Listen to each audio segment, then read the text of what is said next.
నారా లోకేష్ గారి గురించి, మా గౌరవ ముఖ్యమంత్రి చంద్రబాబు నాయుడు గారి గురించి సీనియర్ లీడర్ సతీష్ అన్న గారు చాలా ఘాటుగా మాట్లాడుతూ ఉన్నారు. ఈ పొజిషన్లో నువ్వు ఈరోజు మాట్లాడగలుగుతున్నావనంటే ఆ రోజు వాళ్ళు నీకు ఇచ్చిన చేయూత, నిన్ను ఈ పొజిషన్లో నిలబెట్టింది తెలుగుదేశం పార్టీ అని చెప్పేసి మర్చిపోయి మాట్లాడుతూ ఉన్నారు. ఆ మాటలు మేము మాట్లాడలేము. ఎందుకనంటే మాకు మా నాయకుల దగ్గర నుంచి క్లియర్ ఇన్స్ట్రక్షన్స్ ఉన్నాయి. స్థాయి దిగజారి మాట్లాడద్దు, హుందాగా ఉండండి అని చెప్తున్నారు. కాబట్టి మేము స్థాయి పెట్టుకొని ఎలా ప్రవర్తించాలో ఆ రకంగానే మాట్లాడుతూ ఉన్నాం. మీకు అన్ని విధాలుగా సమాధానం చెప్తాం. సంవత్సరంలో ఏం డెవలప్మెంట్ జరిగిందని అడుగున్నారు. కడప జిల్లాకే తీసుకొస్తాం. కొప్పర్తి స్మార్ట్ ఇండస్ట్రియల్ పార్క్ చేసి 2300 కోట్లు సెంట్రల్ నుంచి శాంక్షన్ చేయించుకొచ్చారు. దాంట్లో 1000 కోట్లు టెండర్లు కూడా అయిపోయి పనులు మొదలవుతున్నాయి. స్టీల్ ప్లాంట్ మీరు చేసిందానే శంకుస్థాపన చేసిందాన్ని చేసుకుంటాం, 3 సార్లు 4 సార్లు శంకుస్థాపన చేసుకుంటా పోయినారు. మేము అట్లా కాదు, ఓపెన్ చేసి చూపిస్తాము, పనులు ఆల్రెడీ స్టార్ట్ చేస్తున్నామని చెప్పేసి పనులు స్టార్ట్ చేయడం కూడా జరిగింది. కడపకు సంబంధించి ఎంఎస్ఎంఈ టెక్నాలజీ సెంటర్ కూడా ఇక్కడి నుంచి వెళ్ళిపోయిందని గోల చేశారు. భూమి నీకు తాడేపల్లి ఇచ్చిన దాన్ని తీసుకొచ్చి కొప్పర్తిలో అలాట్ చేస్తామని చెప్పేసి ల్యాండ్ ట్రాన్స్ఫర్ కూడా దానికి చేయకుండా ఉంటే వాళ్ళు తీసుకోకుండా ఉంటారా? మేము మళ్ళీ ఇంటర్వ్యూని అడిగితే చంద్రబాబు నాయుడు గారు ఎక్కడికి తీసేయగలకూడదని చెప్పేసి ఇమ్మీడియట్గా ఆ ల్యాండ్ ట్రాన్స్ఫర్ వాళ్ళ మీద చేపించి ఎంఎస్పీ పార్క్ కింద ఇంట్రెస్టెడ్ పార్టీస్ని కూడా ఐడెంటిఫై చేసి దాని మీద డిపిఆర్ రెడీ చేయడం జరుగుతూ ఉంది. మీ నాయకుని దగ్గర మీరు మంచి పేరు పొందండి, మీ పార్టీ కార్యక్రమాలు చేయండి. కానీ మీకు రాజకీయ జీవితం ఇచ్చిన గౌరవ ముఖ్యమంత్రి నారా చంద్రబాబు నాయుడు గారిని వాళ్ళని ఇష్టం వచ్చినట్టు మాట్లాడకండి. మాట్లాడితే మేము ఊరుకోము, మాట్లాడితే మేము పొడుస్తాం, తిడతామనేది వద్దు. అది ఆ మాటలు అంటే మా సార్ మమ్మల్ని ఒప్పుకోవడంలా. ఏదన్నా అభివృద్ధి మీద మాట్లాడమని చెప్పున్నారు ఆ రోజు మా రవీణ వాళ్ళు. దాని మీద మాట్లాడండి, చర్చించండి. ఏదన్నా పొరపాటు ఉంటే వేలెత్తి చూపించండి, అవి పూర్తి చేస్తాం. అంతేగాని పనికిరాని మాటలన్నీ మాట్లాడకుండా మమ్మల్ని కేసులు పెడతారు, మా మీద భయపెడతారు.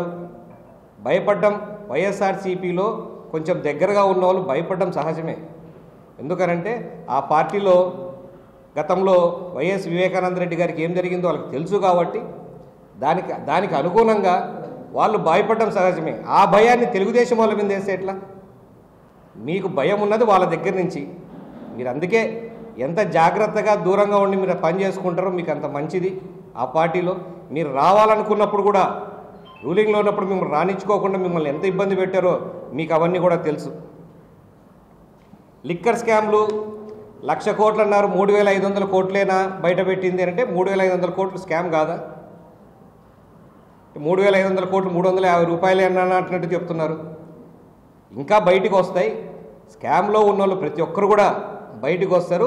వాళ్ళందరూ ఇంకా ఎన్ని కోట్లు వచ్చిందనేది కూడా పూర్తి చేస్తారు. ఇప్పటి వరకు తేలిన లెక్కల ప్రకారం అవి చెప్తా ఉన్నారు. పూర్తిగా బయటకు వచ్చినప్పుడు లెక్కలు తెలుస్తారు. 3,500 కోట్లు రాష్ట్రానికి నష్టం జరిగిందనంటే చాలా నష్టం జరిగినట్టు. ఏం అభివృద్ధి చెందలేదా? ఏం కావాలా? ముసలోళ్ళకు వికలాంగులకు అందరికీ పెన్షన్ పెంచుతామని చెప్పారు. 3,000 నుంచి 4,000 ఒకటేసారి చేశారు. అంతకుముందు జగన్మోహన్ రెడ్డి గారు చెప్పినప్పుడు ఏం చేశారు? సంవత్సరానికి 200, 250 పెంచుకుంటా పోతున్నారు. అట్లా కాదు కదా. చెప్పిన మాట ప్రకారం చేస్తూ ఉన్నారు. దీపం పథకం ఇచ్చినారు, తల్లికి వందనం ఇచ్చినారు, ఆర్టీసీ బస్సులో ఫ్రీ అనేది ఆగస్టు 15 డేట్ అనౌన్స్ చేసినారు. మీరు దాని మీద బురద జల్లాలని చెప్పేసి మీకు పర్సనల్ భేదాభిప్రాయాలని మీరు దూరంగా పోయారు. కానీ పార్టీకి ఏమాత్రం కూడా పార్టీలో క్రమశిక్షణ, ఎంత పెద్దటోడైనా క్రమశిక్షణ లేకుంటే దాని మీద చర్యలు తీసుకుంటారు తెలుగుదేశం పార్టీ. అందుకే పార్టీ క్యాడరు, పార్టీ ఇంత గట్టిగా నిలబడుతూ ఉంది.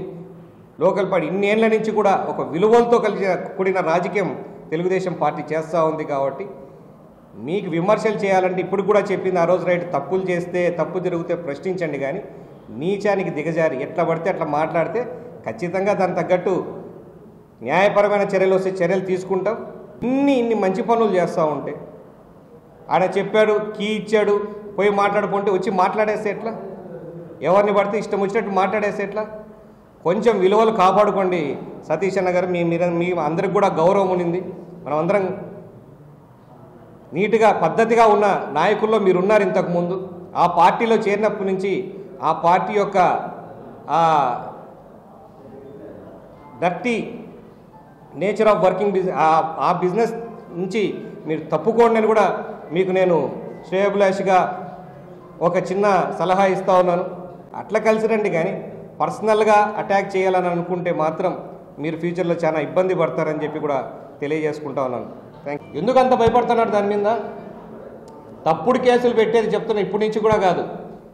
2009లో మేమే పార్టీ మారామని చెప్పేసి ఎలక్షన్ రోజు అప్పుడు మీ నాన్నగారు సీఎం వైఎస్ జగన్మోహన్ రెడ్డి గారు మా మీద కూడా కేసులు పెట్టారు. ఆ కేసులు ఇప్పుడు మేము తప్పుడు కేసుల మీద మేము ఇంకా అనుభవిస్తూ ఉన్నాం. ఆ సంస్కృతి మీది. తప్పుడు కేసులు అన్న సంస్కృతి కేవలం వైఎస్ఆర్ పార్టీకి సంబంధించిన వాళ్ళది మాత్రమే. దాంట్లో జగన్మోహన్ రెడ్డి గారు పిహెచ్డి డాక్టరేట్ డబల్ పిహెచ్డీలు కూడా చేస్తున్నాడు. ఎలా తప్పుడు కేసులు పెట్టాలని చెప్పే దాంట్లో ఆ ఆలోచన వేరే ప్రభుత్వాలకు ఉండదు. స్పెషల్గా చంద్రబాబు నాయుడు గారు అనేవారు ఇలాంటి దరిద్రమైన అలవాటు చెయ్యరని చెప్పేసి కూడా మీకు తెలియజేసుకుంటాను.